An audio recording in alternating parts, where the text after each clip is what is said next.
Hey everybody, welcome to our Earth Day webinar. We're going to let a couple more people join and then we'll get started.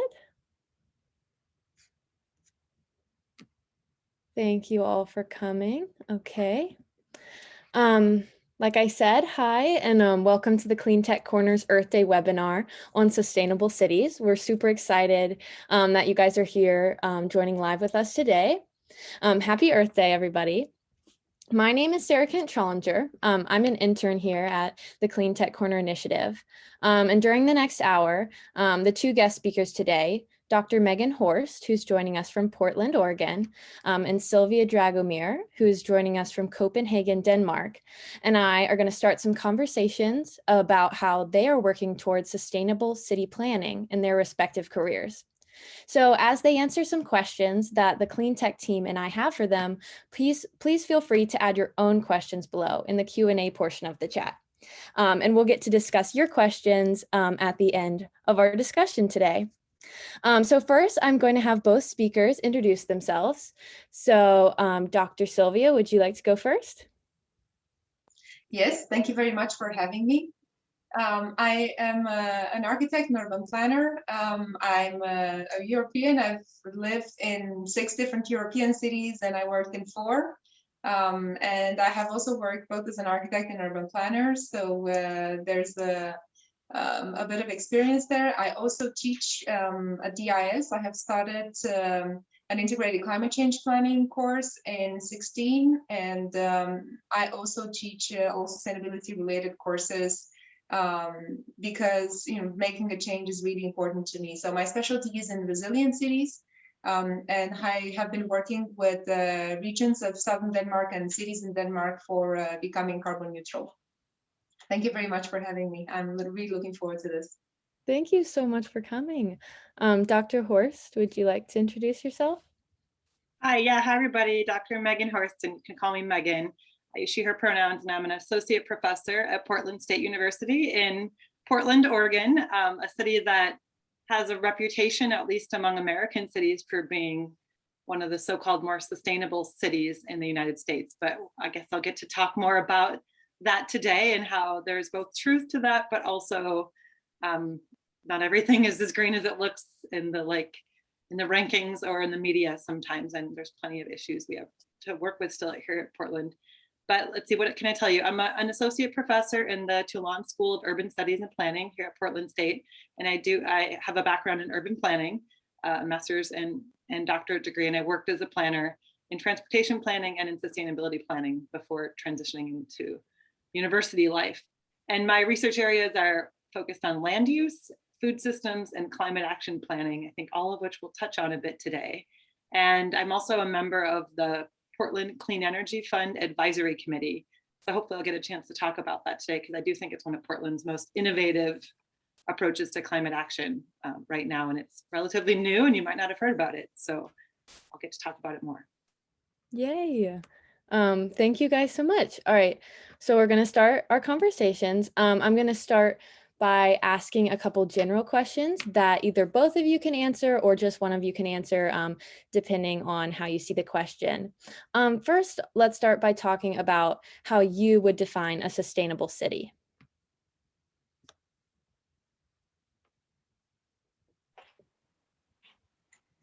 I would go first, if that's okay. Perfect.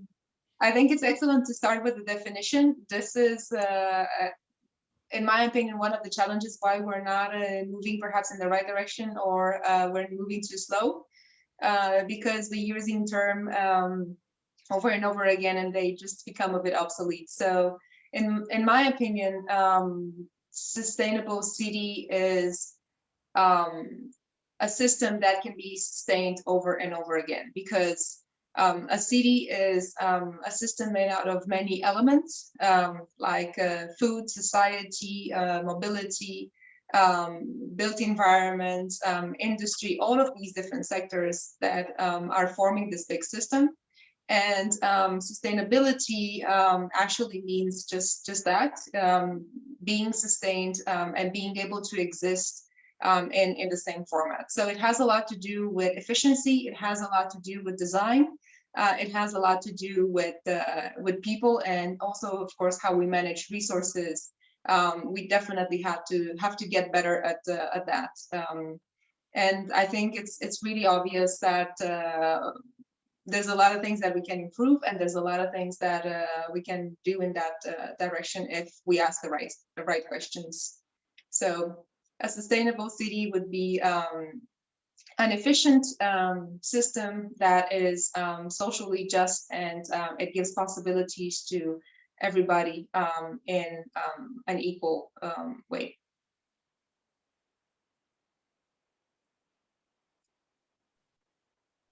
Yeah, and I can add to that a little bit. I think, like Sylvia, I agree it's really important to start any conversation on sustainable cities with talking about what we mean by it, because I do think sustainability has become definitely a buzzword, in industry and in government and among individuals. So sometimes when things become buzzwords, they can lose their meaning. And so I think it's really important that we talk about that.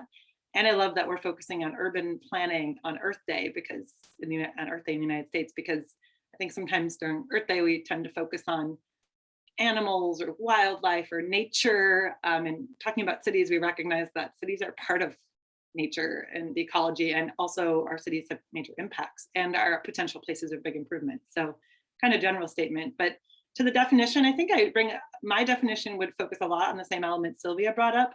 I draw a lot of inspiration from the environmental justice movement when I think about sustainable cities. So there's lots of activists and thinkers and scholars who I draw on, and when I think about that, so Robert Bullard is like a big scholar and activist in the environmental justice movement. So to me, and another kind of framing, and I'll get a little bit in environmental justice in a moment, and then another framing, I think Sylvia was talking about the same thing. I think of the 3 E's is like a easy way to think about it. So environment, obviously, and sustainability. So kind of ecological balance, living within the ecological limits of our Earth and how humans can live on it, and having balance, and stewardship. Then the second one, equity or social justice. And that's a really important one that often gets overlooked in kind of just the green framework of sustainability.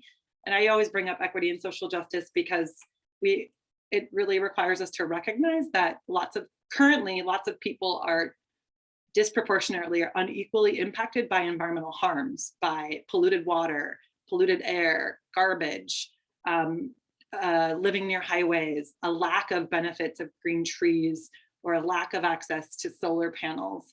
So there's already lots of environmental injustices. So a sustainable city would address those and make sure that people are not being harmed environmentally, and that all people, especially those who historically have not been, all people are able to benefit from a transition to a more sustainable city, so that all people get to benefit from access to transit and bike lanes and walking and trees and things like that. So that's kind of the equity part of the 3 E's. And the third one is economic, or just that that people have an ability for a sustainable livelihood, and that our economic system is in balance with the other 2 parts. So yeah, I draw on inspiration, including environmental justice activists, Native American scholars, and even economist Kate Raworth. I think she's European economist, but has this like donut theory of economics that inspires me, because it shows how, and I can put the link in the chat to her work, but because it connects economics to environmental and social issues.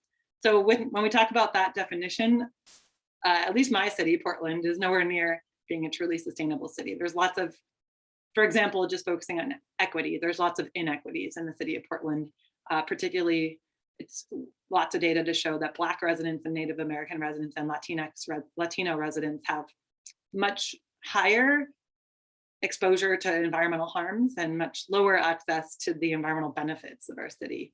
So I can say a whole lot more about that, but just previewing. Yeah, which actually leads us to our next question. I do want to talk about environmental racism when it comes to city planning, and I want to talk about the communities. So what impacts do the planners have on the communities in which they work? And do you see any direct impact on the people that live there? And you can speak from your experience in Portland or your experience in Copenhagen, or other places you've seen or studied.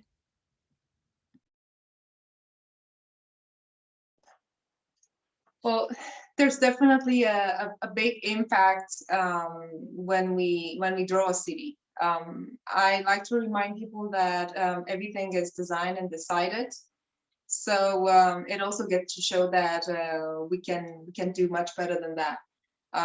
So here I'm thinking of different settlements that we designed, especially in the modernist era, where we segregate instead of bind communities together. So it is very obvious in the car-centric cities, and even in Copenhagen, the car-centric neighborhoods that were developed after the Second World War, even though we had a very strong planning document, which is called the Finger Plan, that goes in defining the city development around transit lines that go on train tracks following the pattern of a hens, hence the name, and requiring that the city grows kilometer radius around the station, especially when it gets towards the suburbs. So still confining that development of the city.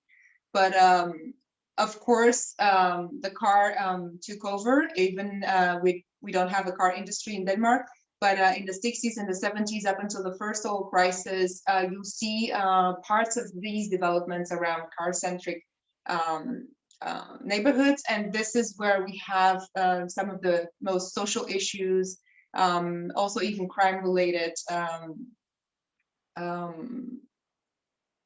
issues in Copenhagen.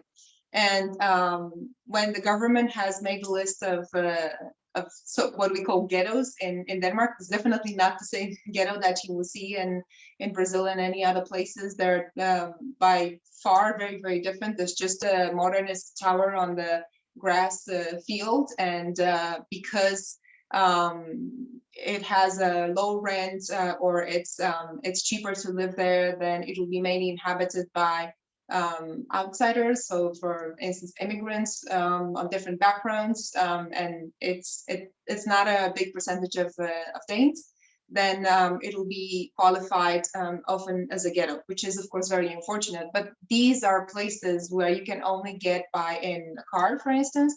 So it will have the typical car infrastructure with huge parking lots in front, and also being connected mainly by highway and the rings that are close to motorway. There are 4-lane car roads that go around the city center. And this is also visible in the sense that you will never be able to walk or bike in those places. So you have a speed that doesn't allow for encounter, doesn't allow you to know the neighbors. And it gets to this kind of tension. So it's a very isolated place, and it creates a lot of social issues. And I'm thinking here of a research that I did on a project in Bordeaux, in the suburbs of Bordeaux, that was basically a complex of type houses for the refugees from the war in the 60s in Alger.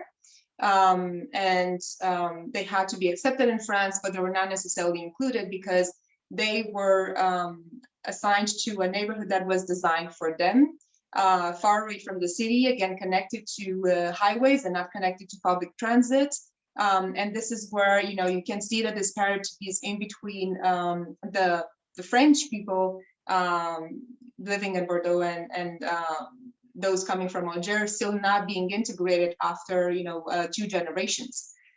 So we can definitely see the impacts of our planning, because in this modernist time, we actually plan from above, beautiful compositions that we draw on the board and make models. Then politicians are really up for housing many people in these towers on the grass plain. But actually on the eye level and on the street level, it is pretty awful. We see the opposite as well with the workers' houses in Copenhagen that were designed in the boroughs that surround the city center. They are typically row houses with a garden in the back, be it small, but the most popular one would be Potato Rows, and it is actually one of the most popular places to live in now, and is very, very desired, and there's a huge concentration of architects per square meter in that area. So it gets me wondering why do we go and choose those places with life and character and human scale and greenery and, you know, playgrounds and space for kids and life? And then we design this modernist city still in places like Herestad and the Central Harbor Front and the Northern Harbor area. So there's definitely a contrast there, and there's definitely a big impact in what we design and what gets to be built. But we also have to remember, and that's the last thing that I'll say, is that we are a bit of a middleman. So we have the city council and politicians, we have the citizens, and the planner will be in the middle. So we definitely need to learn in school also how to negotiate and be sort of this middleman in order to get the knowledge that we have forward and have more social inclusion and more environmental practice together with the political will and decision making. Thank you. Dr. Horst? Oh yeah, I'll just chime in. A lot of what Sylvia said resonates with how I would answer the question. You asked, what impacts do planners have on communities? And yeah, like Sylvia said, so many. And the funny thing is, I think most residents don't even know what an urban planner is or what they do. And like, it's kind of an invisible profession in a lot of places, less so in Portland. I think there's a lot of knowledge in Portland of urban planning. It's a pretty more powerful field here and kind of more known profession. But I think a lot of people don't really understand how much planning affects their daily life, but really planning affects every aspect of your life: where you live, where you work, how you get around, where you shop, almost all if what parks you can access or can't, what water you drink, what you can do on the weekends for like recreation and not. Most of those things, they're not only impacted by planning, but planning has a big impact on all of, like, pretty much every aspect of your life. And sometimes that's sometimes in really positive ways and sometimes in negative ways. And sometimes we don't know, like as residents, we don't even know what better things are possible with better planning. So planning affects everything, like our land use, how we get around. I said all that. That said, like Sylvia said, planners are not all powerful. We don't affect, like we don't like we are middle people, whatever, to try to be gender neutral, between, you said, between politicians, the political context, and the citizens or residents. And that's certainly true. And I think the more powerful citizens and residents tend to have more influence over planning. I mean, you have to counter that force as a planner and be active and hear from the less powerful interests if you really want to do social justice driven planning. Otherwise, you hear from powerful homeowners, the real estate lobby, industry lobby, et cetera. And I would add to that list, besides politicians and the general public, developers and private property owners, at least in American cities and American regions and suburbs, are extremely powerful. Our system, our legal system and property rights system cedes a lot of power to them. And just our kind of context of private property rights in the US means that planners are often, we have power through zoning over regulating uses of land, but we can't fully constrain what private property owners can do, and we can't make them do things they don't want to do or that they don't see an economic rationale to do. So we're with a lot of like push and pull with private property. So that's another reality. And then I just wanted to share a few like specifics about the city of Portland, just to kind of bring it home to one American city. And that Portland is both typical of American cities and it's unique. And it's typical in a lot of the ways Sylvia described, as like in 2020, here we are in I'd say in the modernist era of planning to a degree. But Portland, due to influence of planning, has high rates of racial and class segregation, less high than other American cities, but still pretty high rates of definitely racial segregation. And we have extreme gentrification happening in Portland, where folks of color, Black residents and low-income residents cannot afford to live in our city and so get pushed to the suburban fringes or to entirely leaving the area. And some are forced into houselessness. So that's a fairly typical thing, I think, going on at least in West Coast cities. And some of that is due to a long legacy of planning practices like redlining and urban renewal, things that I can go into, but that really have led to that continue to shape today's cities. While Portland is known for our transit and we have a really great train system and bus system, there's still lots of car-oriented development and a freeway that runs right through downtown and bisects some of our historic neighborhoods. So there still is a lot of that. And there's still, I mean, while there are places of very compact walkable urban forms, there's still lots of kind of your traditional looking suburban auto-oriented development all over the Portland metro region, just like in Copenhagen. There's still a focus on segregated uses. There was a push in planning in the 1950s to separate industry, retail, commercial, and housing and income from each other. And we're still dealing with the ramifications of that, and that now you often, depending where you live, you often have to get in a car to go to your job, and then to go shopping, and then to come home and take your kid to school, when at least in some parts of history, or it could be possible for us to design cities in different ways. So those are all pretty standard American things, the things that make Portland unique. And I have a few images I'll show. Sorry if I'm going too long, just a few slides here. Yeah, no, thank you. Please share them. Okay, let's see. I think you can see them now. I'll just say these are a few things that make Portland unique. And this one's much like, similar to Copenhagen's like 5-hand strategy of development. Portland has a similar idea where we have an urban growth boundary. It's not unique to Portland. Actually, Oregon has a statewide land use planning system that requires all cities and towns to have this thing called an urban growth boundary. But the Portland Metro one is pretty famous around the world. It's beyond just the city of Portland. It's managed at the regional level. And I think forget how many cities and towns comprise our region, but it's much more than Portland alone, and includes a lot of suburban and medium and smaller sized towns. Anyway, this red line you see is the urban growth boundary. And what it says is that development outside of that is very restricted. And these lands are protected as forest, farm, and ecological lands. So they all different zoning. And that all urban growth should be incentivized within these red lines. And so there's a push towards more infill and more compact forms of development rather than sprawling continuously outside of it. So the boundaries of this urban growth boundary were established in the 1970s, and they look pretty similar to what they did 50 years ago. There has been some minor expansions down here, especially, and a little bit over here, to my chagrin, but still it's a successful approach. So it really makes Portland unique in that we have much more pressure on a compact urban form than in most of the United States. And then here's a couple other snapshots from our 2035 comprehensive plan. You can see the 5 big values of the plan, but I'll just point out this image is showing Portland has this push towards 20-minute urban centers, and they're highlighted in these red circles. And I actually live right over here in this one, right here actually on that, this is Foster. But anyway, so the idea is that within these centers, there'll be concentrated retail, office, and housing growth.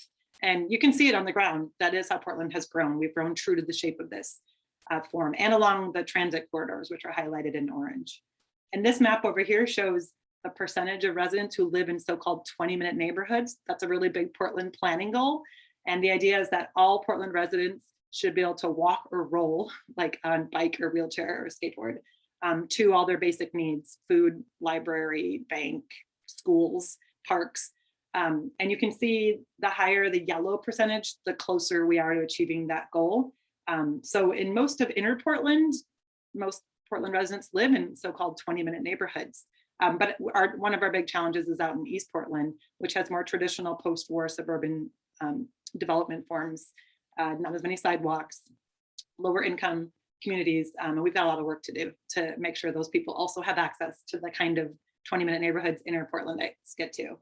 And down here, this is showing kind of another one of our problems. I mentioned earlier, gentrification, and this East Portland just showing higher the percentage change in population of color in East Portland. So that's a reality of our planning, is that we're having kind of good impacts on these 20-minute neighborhoods, and transit and all of that.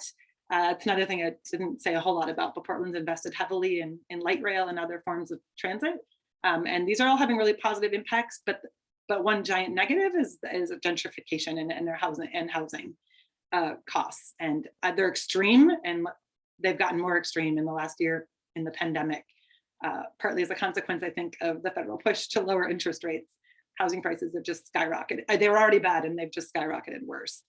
So we have an extreme housing crisis in Portland.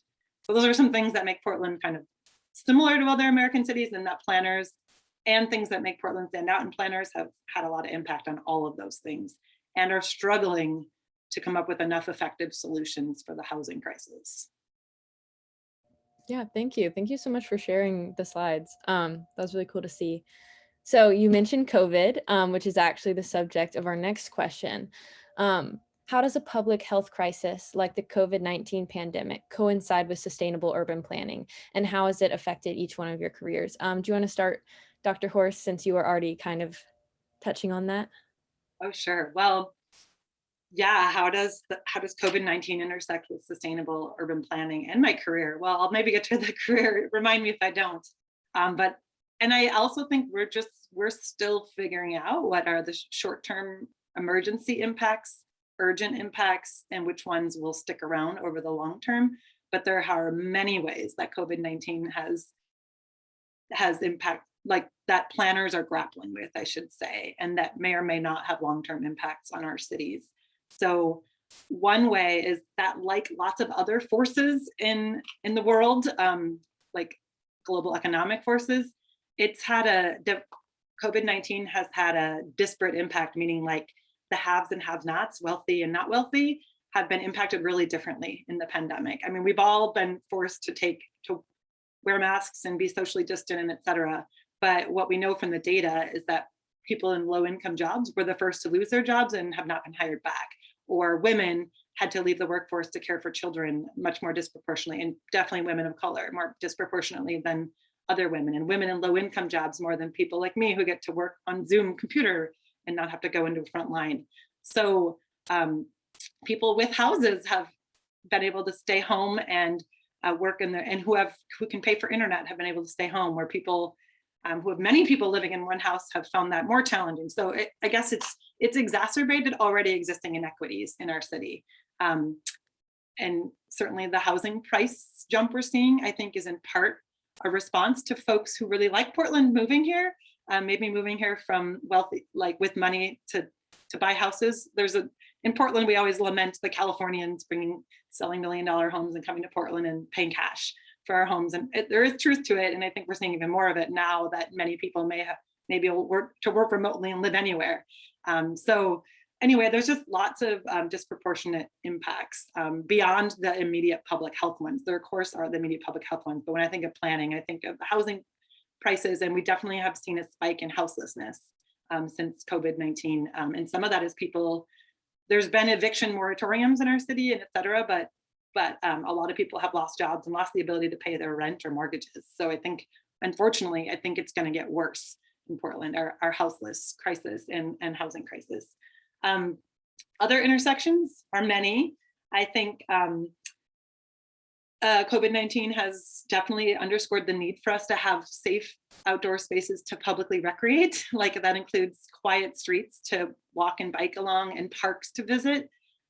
We've seen massive increase in uses of our city parks and our quiet streets, and that's exciting to see people out using all this infrastructure that planners have planned and like protected and advocated for, but it shows we need more of them. And so that's one thing, and they're hugely important for social and mental well-being and community, like a sense of being connected to community in a time of isolation. I think another big area is on retail and office. And that's one that I don't know how that's all going to shake out. But we've seen, most of Portland downtown is it's super quiet down there. My university, we haven't been face-to-face for over a year now. And my university is right downtown. And so the future of downtown office space and retail is very unknown to me. So I don't know if people have been studying this, but I think the future of downtown American cities were vulnerable to something like this because they've been too reliant on just office workers and kind of 9-to-5 type stuff for way too long. And this sort of crisis shows how vulnerable they really were. But it's a big problem for food cart vendors, for restaurateurs downtown, where there's just no more foot traffic. And then there's questions, a lot of employers are not renewing their leases. So I'm very curious what downtown will look like, and just retail and office more generally throughout the city and including in suburban areas. I think independent restaurants and concert venues have been hit really hard. I don't think that there's data to show that. So I'm worried about that. There's some of the things that really make Portland special is our amazing restaurant scene and our music scene. And all those venues have been hit so hard by COVID. There's been a lot of local response, state and federal economic support that is hopefully helping them get through. But there's just so much uncertainty about whether they'll be able to go back to any sort of pre-COVID reality with in the future. So it's really unclear. And as planners, what will we be able to do to kind of keep these vibrant neighborhoods, culture, and these culturally vibrant neighborhoods and resources going?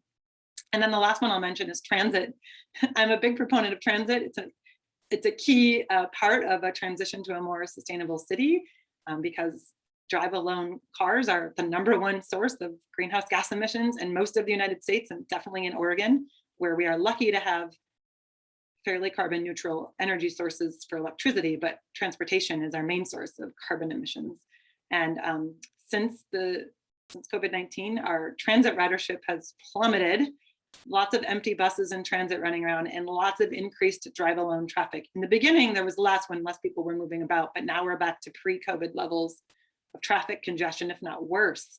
And I think a lot of people that can afford to have chosen to not ride transit at all right now. And it just raises lots of questions about the future economic viability of transit. And then also a lot of our transit lines are geared to go downtown, so that intersects with the issue of retail and office downtown. And if downtown isn't going to be a hub for employment anymore, I'm not sure that transit lines will make those hard transit lines might not make the most sense. So there's just a lot of questions. So I could go on, but that's some of the ways. And I didn't even really touch on the actual health impacts of COVID-19, but I'd leave that more to my public health colleagues to talk more about. So I just kind of talked more about the built environment intersections. Yeah, thank you so much. That's really helpful. Dr. Sylvia? Yes, I have to say that I recognize some of the effects, and I also think that again, what we were addressing in the previous question has shown to have a pretty big significance. So how we have designed our cities and how we grow our cities today has shown either beneficial or the opposite in this pandemic. What do I mean by that? Well, one example was, the one that Megan gave with the city center being for business and with mainly one use, and then having the different areas for leisure or for residential or for shopping. So the functions separated in a city that come from this modernist idea in the city as a living machine, just like the unit house will be. So it became really obvious when these things are not implemented. So we have heard of the 20-minute city. In Europe, we work a bit more with 15-minute city and 10-minute city. But that's also because we have the advantages of the cities growing for hundreds of years in a medieval core, and then only in the 1800s, 1900s growing outside of that, and then still depending on walking for mobility, and then horses and carriages. So again, cities have to be quite confined and in close relationship with the food and food production. So we see those malfunctions, but we also see the things that are beneficial. So in a situation like Copenhagen, where the city center is not just office or retail, but it's also mixed use place, then we also have people going there and living there and existing there in the pandemic. And it has shown that building the city around this 10-minute neighborhood or 15 or 20, so that means a walking distance or a biking distance, when you have everything that you need for your daily basis activities, then it is really easy to build a resilient city, because you have this range, and you also empower those who don't have that strong mobility I'm thinking here of kids and elderly, so you build a safe and resilient city. And this was very much showing. So those neighborhoods where we have all of these amenities within walking and biking distance did very well under the pandemic. So it was quite lively and it was very varied. So we have eyes on the street 24/7. So it makes it quite safe and inclusive. But also in the areas, as I was mentioning before, some of the suburbs with some of the modernist implemented planning where we only have residential. So here, when we didn't have any life during the day because people were at work in some other areas of the city, that here we actually see an increased life going on because people are working from home. So it also shown that instead of having huge parking lots, it would have been beneficial to have playgrounds for kids when they weren't in kindergarten or school because they were closed. So a lot of anxiety and a lot of issue in the youngsters happen because we don't have all of these different places for them. And it underlined this tension in between, car infrastructure and social infrastructure. But what we also saw, it's a lot of bottom-up initiatives. So restaurants were really creative in making different things. We cannot get and serve people inside our restaurants, but we can definitely get creative and send different menus, and we have takeaways and all of these different things that actually made them be more profitable and more successful. So I think those who were creative enough to adapt, and of course we had a lot of support from the government and all of the sectors, but people were really fast in finding solutions and getting creative and making the most out of the situation. So urban planning definitely has, with connection with sustainability, it has definitely highlighted some of the challenges that we had before, but it had also shown that for an individual basis, we're very resilient, and it takes a bit of creativity and community effort, and then things can change. So what the pandemic has shown is that if you really want to, because we have the solutions, we just have to get at it. If we really want to, we can act quite fast. And communities can come together if urban planning allows for that. So if we have those, 10-minute, 20-minute cities, and we have these strong projects that are coming from the communities themselves, because states or municipalities, governments, they cannot do everything for us. They can provide some of the framework, but a lot of the initiatives are actually easier, pushed upstairs when they come from the bottom. And I'm thinking here of one good example, which is the wind sector in Denmark, that is actually coming from the citizens and from co-ops and some crazy guys in the 70s in the first oil crisis that started we need to ditch the oil and the coal, so we don't have resources in that, so we need to find an alternative. We have a lot of wind, so let's just build some wind turbines. And of course, then it's sort of it's grown to a place now that people know Denmark for wind energy, and it has become such a big business. So this is to illustrate that yes, there's big impacts on the the challenges, but we also have a lot of positives in a situation of a crisis, and it's just up to us to turn it into a positive spin. And we have now a lot of fuel for our discourse in building this 10-minute or 15-minute or 20-minute city, and having mixed use and having also mixed demographics in order to have a resilient city. Yeah, thank you so much for sharing that. So we have about 20 minutes left. So we're going to transition into more of a, I'm going to ask each of you a specific question. So first, Dr. Sylvia, I'm going to ask, since you've had many experiences in different countries across Europe, how does this affect your architectural viewpoints? Well, that's a really good question, because it asks a lot of introspection, and I think definitely I've been impacted by every single place. I had my architectural degree from Bucharest in Romania. And this is a place where we have earthquakes. So it's definitely more in terms of form and technique that was important. And then I was an exchange student in Bordeaux in my third year of architecture. So there we focused a lot on the big scale and how a project will fit into an urban setting, and also on the social aspect.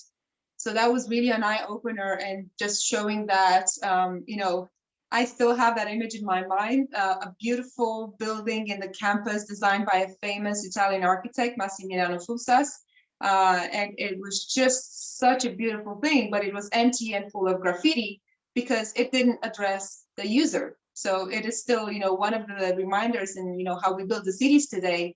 A developer will come to an architectural firm, and then they will need, you know, what sells in Copenhagen is residential buildings. So it would just be standardized for profit, very energy efficient, because this is, you know, what the building code is requiring, but it doesn't address the user.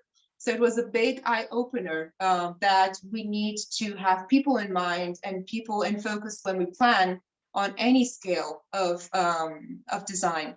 And then from Denmark, where I had my second master's in urban planning and management, I had this more sustainable approach. I have to say that I was, you know, growing up in a sustainable community. My grandparents were in a countryside, like 35 kilometers away from the main city, and then definitely running, you know, everything, food, clothing, skills, everything was just happening in that community. So also having no waste, because everything was either natural ingredients or, you know, recycled in the community. But it has definitely brought the focus of, you know, the necessity and the urgency of climate changing, and how that is really important to combine it.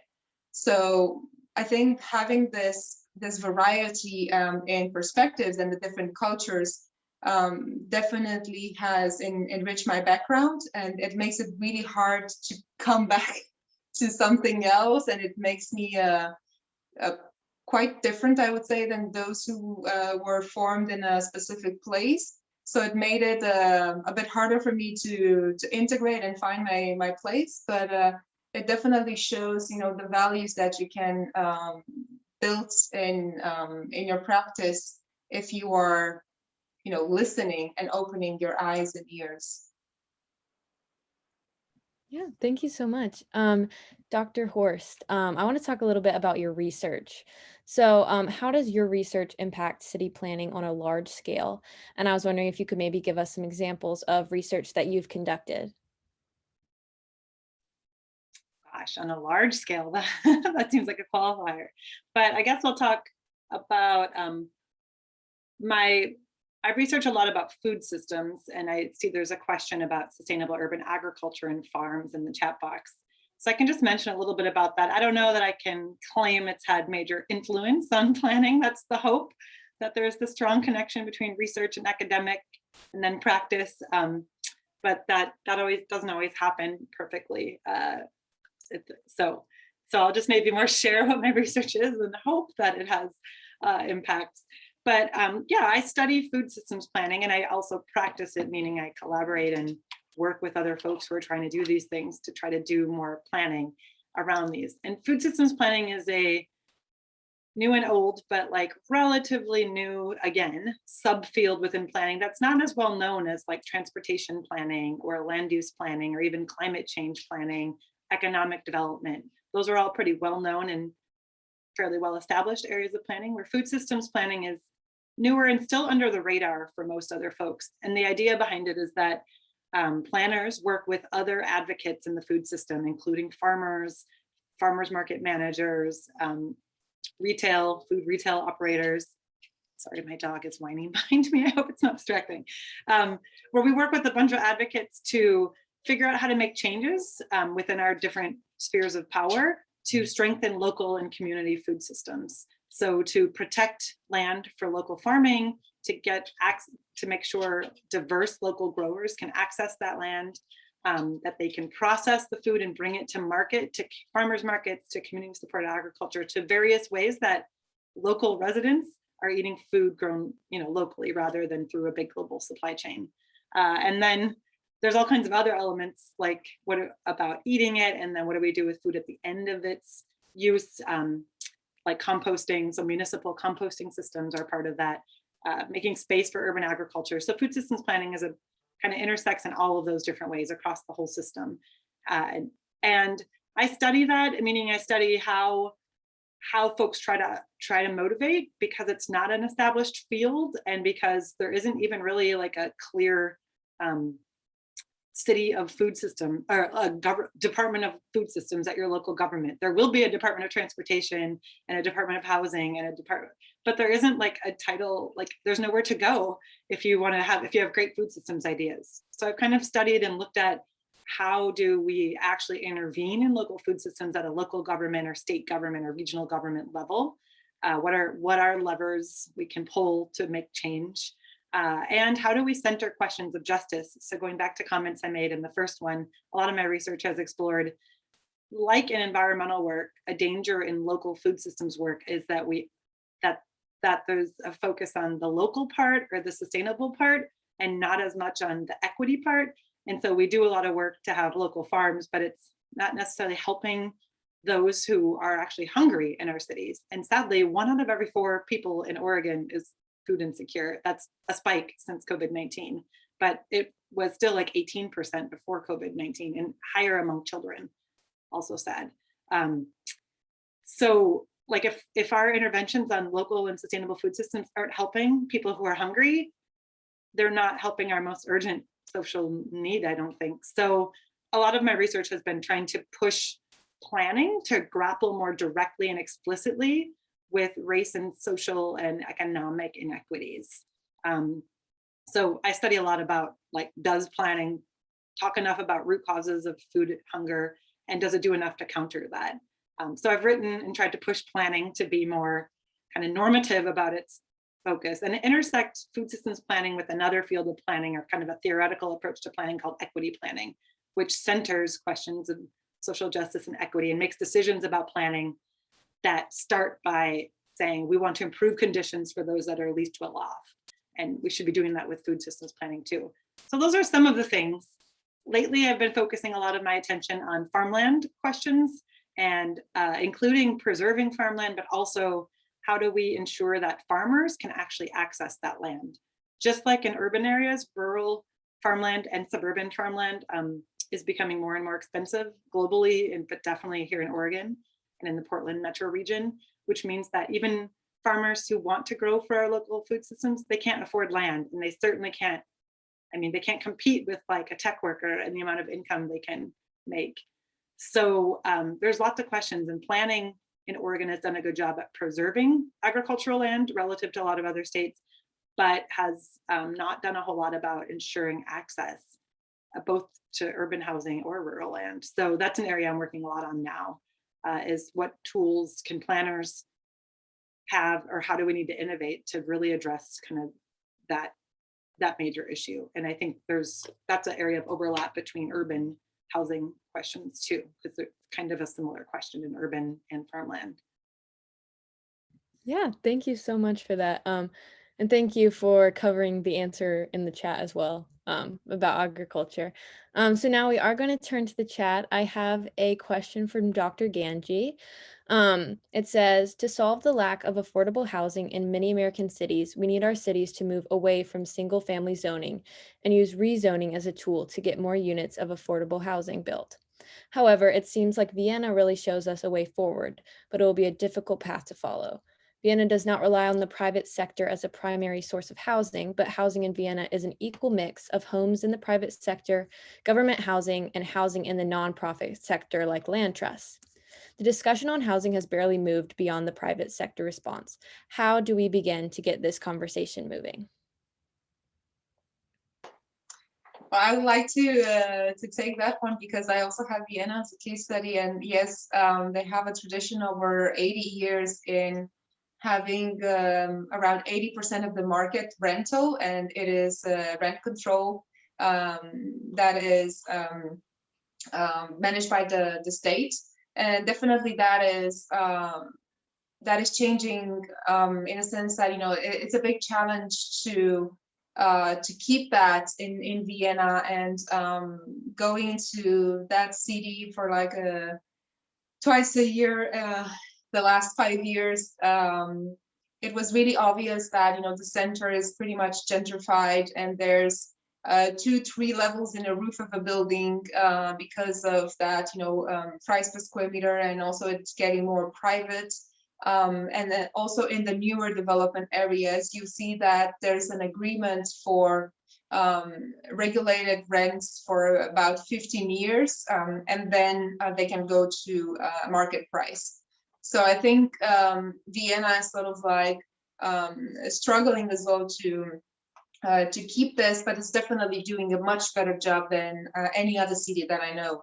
In Copenhagen, we have a major issue, and it's a big discussion for affordable housing, because the city has become so popular, you know, having a park to go to in 10 minutes, walking or biking, having a lot of possibilities for mobility choices, and also having a grocery store every 800 meters or 500 meters in the city center.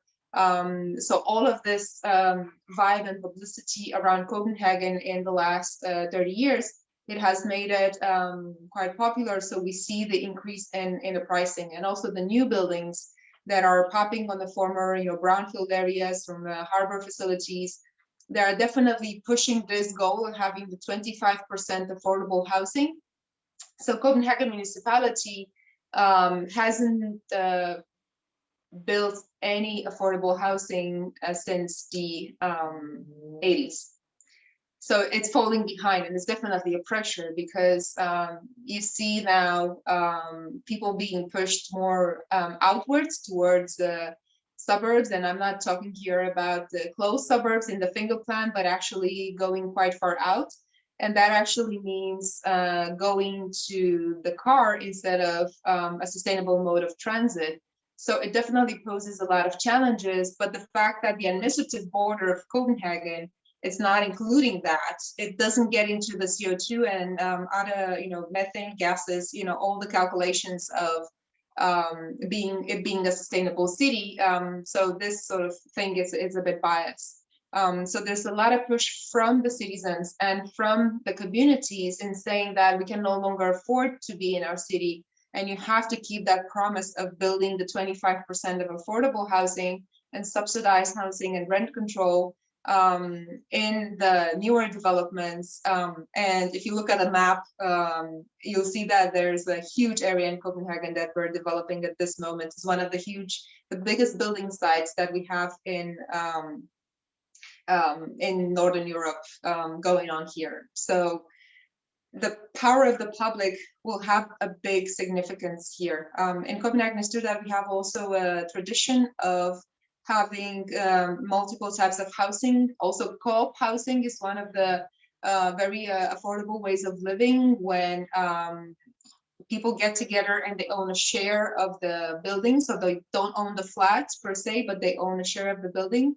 And they together, they have a loan in the bank, and this whole thing is administered like a co-op and an association. So there's plenty of those still in Copenhagen, and it's keeping a bit of a balance. But we're getting at a point where, you know, that's why Copenhagen is not #1 in the most livable cities in the world, and it's going down because of the pricing in housing. So there's definitely an urgent need to accommodate more people in this housing story. Thank you. I think we'll have time for one more question from the chat. This one is for Dr. Horst. What are strategies being used to confront Portland's housing crisis? Yeah, that seems to follow up pretty closely with Sylvia's comments and the question there. Well, that's a great question. I'll put in the chat one bill that so there's a lot happening at the state level and local level here in Portland and at the state of Oregon. to address the housing crisis. None of it together yet is enough. And I think one reality is it's always important to like really understand the root causes of the crisis. And Portland is not alone. It's a global problem. It's not unique to Portland. And even in the state of Oregon, our rural areas are also facing extreme housing shortages and rising housing prices. And some of that's because of a lack of investment from our federal government for more than 50 years in any sort of significant funding for social housing. Like the story of Vienna to Americans is like the US has never invested that way, that significantly in direct subsidy of housing, except for like a short era when they did in like the 60s or so. The way the US has invested in housing is through the mortgage interest tax deduction and through backing out federal loans. And so they've helped suburban and single family homeowners, which has generally helped the middle and upper classes. So our direct federal involvement in the housing system in the US has helped the best well off get richer and has not significantly helped the poor. There are programs for affordable housing and federal dollars. It's just not nearly enough for the need. And particularly when in the last 4 years, we're seeing extreme wealth inequity in the US. I mean, perhaps the largest in the history, even since the 20s in the US. So I mean, just the need is huge. And Oregon, we have a growing gap between the rich and poor. So getting at those root causes and market. So generally the US has left the market to develop housing, so private real estate developers. And that kind of worked when incomes were closer and maybe land seemed like there was plenty of it. And also when labor and supplies, building supplies weren't as expensive, but now everything, I mean, building supplies, the cost of wood is like triple what it was a few years ago. Labor is expensive as it should be, people should get paid well, but and land is expensive. So it's impossible for developers to develop a single family home in the Portland region for less and put it on the market for much less than $400,000. And that's even like an equity, like a social justice minded developer. Multifamily housing apartment buildings are hard for them to build at market rate and put on the market for less than like $1,500 for a 2-bedroom. Something I make these numbers I'm kind of making up, but I think I'm ballparking okay. So market responses aren't enough. The chat box is a policy intended to drive more market response, but it is to that zoning question. Portland is about to loosen, all of Oregon loosened its zoning, all of its single family zoning in cities. And now duplexes are allowed by right, basically in any city where there's single family zoning. And triplexes and up to quadplexes are allowed on corners and certain parts of urban areas. And Portland has just adopted the city version of that statewide legislation, and it's HB 2001. So I think it's called Housing Choices for All. And the idea is that we'll push back to a form that was known more commonly in American cities in the 30s and 40s, and we can still see in our historic neighborhoods of lots of duplexes and triplexes. So the hope is at least there'll be a spur towards more development. And we definitely need just more housing in general, numbers. But I agree with the question earlier that the market risk, that won't be enough, because that system might free up more houses at the middle income level, but it's not going to build house. It's probably not going to result in housing for our low income residents. And those are the people with the most need. And so we need state intervention or requirements from developers, like inclusionary zoning was mentioned. We need more federal and state intervention, and we need to address poverty. I mean, if people made more money, they could afford more of the market responses, but it's so multi-factor, I guess, the response to the housing issue, that it's like we need all of the solutions mentioned here and more. And Oregon's doing some of them. In addition to the ones I mentioned, there's been a moratorium on evictions for the last year and a half. There's been an increase in renters' rights, in part from some advocacy organizations, which has helped decrease unjust evictions and help kind of keep renters in place longer, kind of like Vienna, but not nearly to the extent. So we really need all of those things. And Portland's experimenting, but we've got a lot more to do. Yeah, well, that wraps up our hour of talking about sustainable cities. I would like to thank our panelists once again. It was an honor to have you come and talk for us. And thank you to everyone who came and watched. We hope that you'll be able to keep these conversations going, keep educating yourself about sustainable city planning. Happy Earth Day, everyone. Thank you for attending.